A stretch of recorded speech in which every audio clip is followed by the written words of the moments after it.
বিসমিল্লাহির রহমানির রহিম। আসসালামু আলাইকুম। কেমন আছেন? আলহামদুলিল্লাহ, আমি ভালো আছি আল্লাহর রহমতে। আশা করি আপনারাও সবাই ভালো আছেন। আজকে আপনাদের মাঝে নতুন একটা নাস্তার রেসিপি নিয়ে আসছি। আশা করি দেশ ও দেশের বাইরে আমার ভিডিওটা দেখতেছেন। সবাইকে অসংখ্য ধন্যবাদ। দেখুন, এটা হচ্ছে চট্টগ্রামের ঐতিহ্যবাহী পাকন পিঠা, যেটাকে ছয় পাকন বা পাকন পিঠা বলে। এই পিঠাটা বিশেষ করে মেয়েদের শ্বশুর বাড়িতে দেওয়া হয়। মেয়েরা যখন 3 দিনে ফিরাফারা আছে তখন এই পিঠাগুলো বানিয়ে দিতে হয়, 400-500 বানিয়ে দিতে হয়। বন্ধুরা, এই রেসিপিটা আজকে তোমাদের মাঝে নিয়ে আসছি। আর এই ভিডিওটা যারা দেখতেছেন তারা অবশ্যই একটা লাইক দিয়ে ভিডিওটা কন্টিনিউ করবে। আর যারা আমার চ্যানেলে নতুন আছো অবশ্যই সাবস্ক্রাইব করে দিবা, বেল আইকনটা অন করে দিবা, যেন আমি ভিডিও দেওয়ার সাথে সাথে নোটিফিকেশনটা তোমাদের মাঝে বন্ধুরা চলে যায়। এই পিঠাটা রেডি করার জন্য আমার যা যা লাগবে সেই উপকরণগুলোই তোমাদের মাঝে শেয়ার করতেছি। বন্ধুরা, এখানে আমি চাউলের গুঁড়া নিয়ে নিয়েছি, আর এটা হচ্ছে আটা নিয়েছি। আর আপনারা চাইলে আটা ময়দা দিয়েও করতে পারেন। আমি আটা নিয়ে নিয়েছি। বন্ধুরা, এই আটা দিয়েও করা যায়, ময়দা দিয়েও করা যায়। আমার বাসায় ময়দা নেই, আটা ছিল, সেই জন্য আমি আটা দিয়ে করে নিচ্ছি। আপনারা চাইলে ময়দা দিয়ে করতে পারেন। আমার আরও লাগবে, এখানে নিয়েছি আমি সুজি নিয়েছি,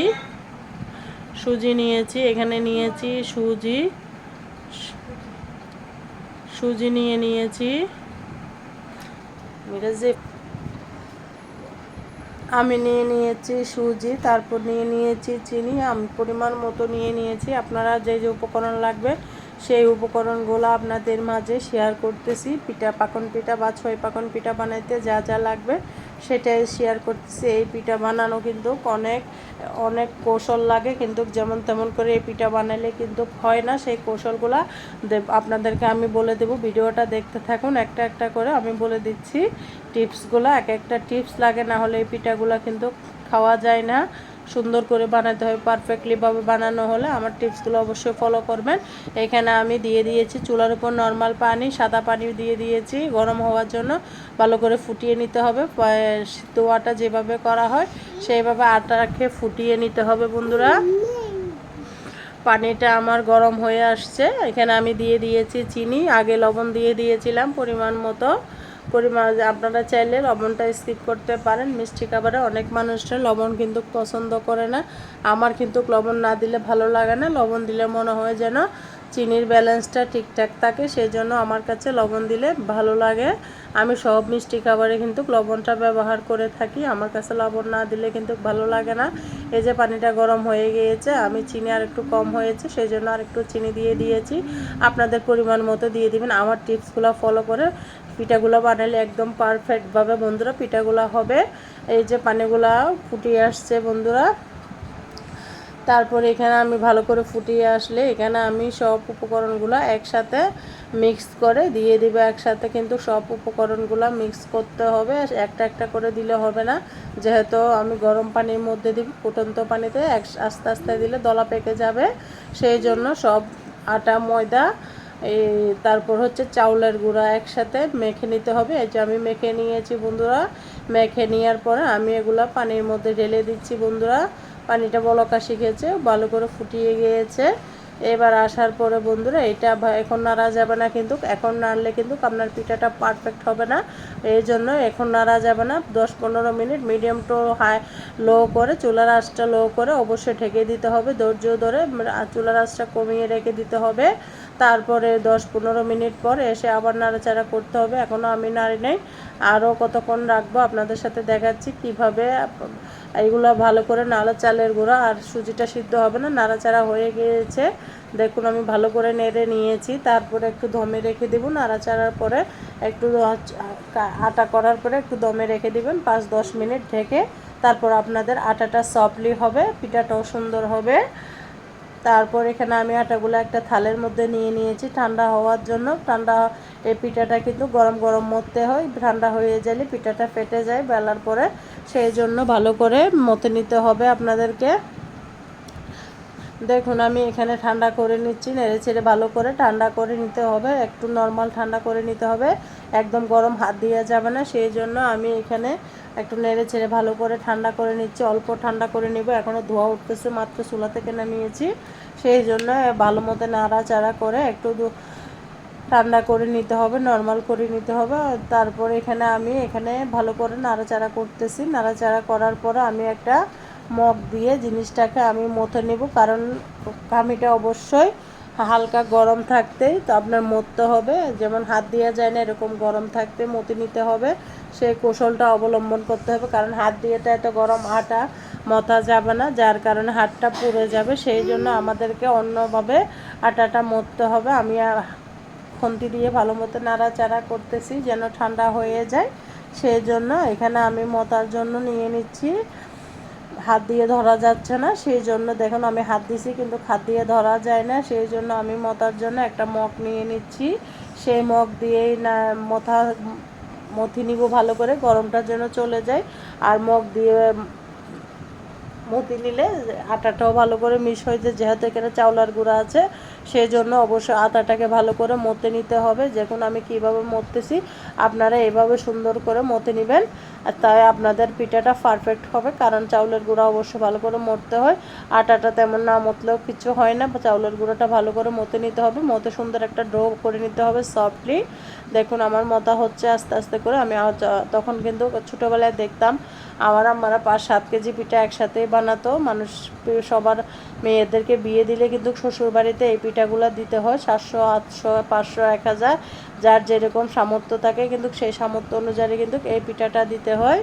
এটা আমাদের সমাজে মানুষকে দেওয়া হয়। চট্টগ্রামের মধ্যে কিন্তু ঐতিহ্যবাহী এই পিঠা দিতে হয়। তারপর দিতে হয় ছাঁচ পিঠা, তারপর দিতে হয় লেদা সমোসা, এগুলো সব কিন্তু দিতে হয় বিয়ে 3 দিন পরে। মেয়ে যখন ফিরাফারা আসে তখন যাওয়ার সময় শ্বশুরবাড়িতে এই 3 রকমের পিঠা নিয়ে যায়। তারপর এগুলো শ্বশুরবাড়িতে সমাজী মানুষ যারা আছে তাদেরকে বন্টন করা হয়। সেই জন্য এটা হচ্ছে চট্টগ্রাম ঐতিহ্যবাহী পাকন পিঠা বা 6 পাকন পিঠা। দেখুন আমি পাতিলে একটু লেগেছিল, সেইটা নিয়ে নিয়েছি, এখন ঠান্ডা হয়ে গেছে। এখন ভালো করে আমি মথে নিচ্ছি বন্ধুরা, ভালো করে কিন্তু মথে নিতে হবে, যেহেতু চাউলের গুঁড়া আছে সেই জন্য অবশ্যই ভালো করে মথে নিতে হবে, নাহলে পিঠাটা ভালো হবে না, খেতেও ভালো হবে না, দেখতেও ভালো লাগবে না, তেলে দেওয়ার সাথে সাথে কিন্তু ফেটে যাবে। এটা একটা টিপস। ভালো করে পারফেক্টলিভাবে আটাটা সিদ্ধ করতে হবে, তারপর ভালো করে মরতে হবে, না হলে আপনার পিঠাটা তেলে দেওয়ার সাথে সাথে ফেটে যাবে, না হলে নামানোর পরে ফেটে যাবে। সেই জন্য পারফেক্টভাবে কাইটা করে নিতে হবে বন্ধুরা।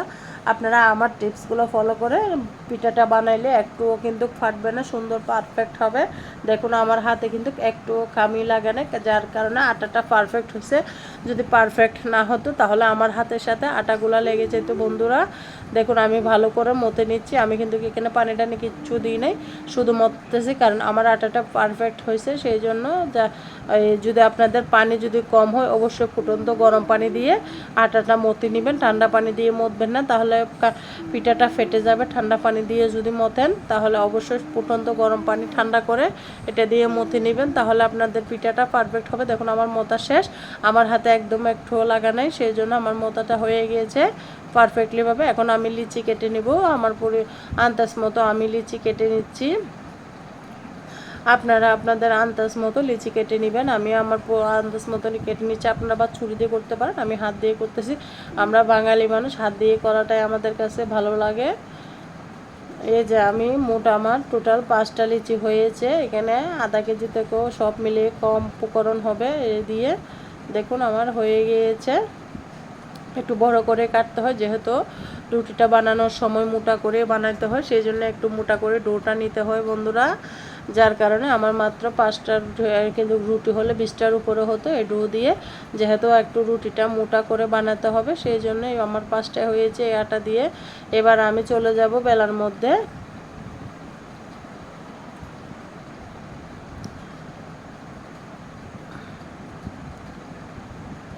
বেলার সময়ে কিন্তু আটাটাকে ভালো করে মথে গুঁড়ো করে নিতে হবে, না মথলে কিন্তু পিঠা সুন্দর হবে না।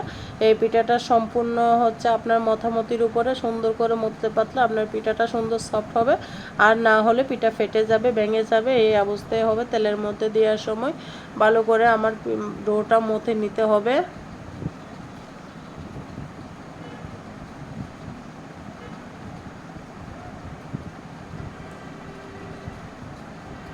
আবার এগুলো বেলার সময় অবশ্যই চাউলের গুঁড়া দিয়ে বেলবেন, আটা দিয়ে বেলবেন না, চাউলের গুঁড়া দিয়ে বেলাবেলি করবেন, তাহলেও পিঠা সুন্দর হবে। আমি বেলে নিচ্ছি। আমি কিন্তু রুটি অতটা গোল করে বানাতে পারি না, আমার রুটি আঁকা বাঁকা হয়।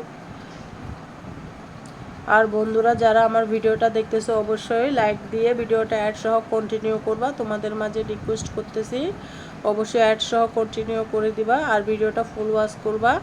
আর যারা নতুন বন্ধুরা আছো আমার চ্যানেলে অবশ্যই চ্যানেলটিকে সাবস্ক্রাইব করে দিবা বন্ধুরা। তোমাদের কাছে এটাই রিকোয়েস্ট, তোমাদের ভালোবাসায় এত দূরে আসছি, ইনশাল্লাহ আর সামনের দিকে যেতে পারবো। অবশ্যই বন্ধুরা একটা লাইক দিবা। ভিডিওর শুরুতে কমেন্টের তুলনায় কিন্তু লাইক কম থাকে, জানি না কেন, নিশ্চয় আমার বন্ধুরা লাইক দিতে ভুলে যায়। সেই জন্য ভিডিওর শুরুতে বন্ধুরা একটা লাইক দিয়ে দিবা। দেখো আমার রুটিটা দেখাচ্ছে, এটা দেখে বুঝে নিতে হবে রুটিটা মোটা হবে কিন্তু পাতলা হবে না। দেখুন আমি পিঠা কেটে নিচ্ছি এইরকম শেপকে আমার আম্মারা বলে এই তেজপাতা শেপ, সেই জন্য এরকমটাই আপনাদের মাঝে দেখাচ্ছি। কেমন হচ্ছে আমার পিঠাটা অবশ্যই কমেন্টসে বলে যাবেন। আর বন্ধুরা আপনাদের কমেন্টসগুলো পড়তে আমার কাছে কিন্তু ভীষণ ভালো লাগে, এই জন্য সুন্দর কমেন্টস করবা। আর আমার পিঠাটা কেমন হচ্ছে অবশ্যই কমেন্টসে বলে যাবে। আর যারা অবশ্যই এই পিঠাটা বাসায় ট্রাই করবে, আমি যেভাবে বলতেছি একই মেজারমেন্ট, পিঠাগুলো কিন্তু অনেক মজা। বিকালের নাস্তার সাথে আপনার সকালের নাস্তায় যে কোনো সময় খাওয়া যায়। চট্টগ্রামের ঐতিহ্যবাহী ছয় পাকন বা পাকন পিঠা এই যে আমি বানিয়ে নিয়েছি সুন্দর করে। ছাঁচ কাটার দিয়ে বানাতে পারেন বা এরকম ছুরি টুরি দিয়েও আপনারা করে নিতে পারেন। আমি আরেকটা বানিয়ে দেখাচ্ছি আপনাদের সুবিধার্থে। আটটা আসো।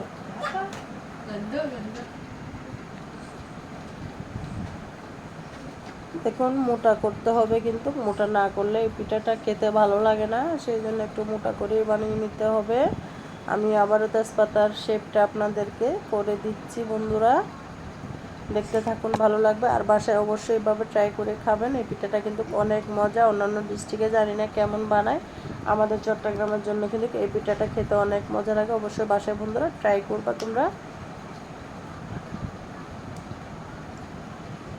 আমি এক এক করে অনেক পিঠা বানিয়েছি, কয়েকটা মাত্র আপনাদের সাথে শেয়ার করেছি আমি কি পিঠা বানিয়েলাম। অনেক পিঠা কিন্তু বানিয়েছি, আমার বাচ্চারা খেয়েছে, বলছে অনেক মজা হয়েছে আম্মু।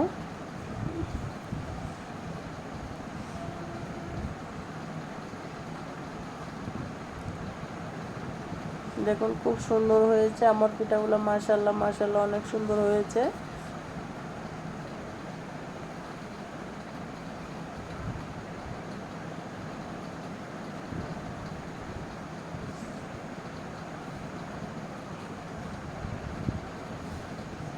দেখুন অনেক সুন্দর করে আমি সাজিয়ে নিয়েছি। দেখুন কতগুলো পিঠা বানিয়েছি, আপনাদের সাথে দুটো রুটি মাত্র শেয়ার করেছি, আমি 4-5টা রুটি বেলে নিয়েছি।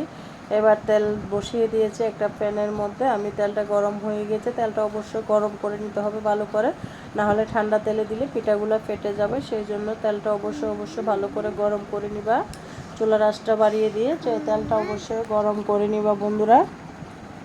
দেখুন আমি পিঠাগুলা দিয়ে দিচ্ছি, পিঠাগুলা কেমন করে এমনি করে ফুলে উঠে দেখতে থাকুন।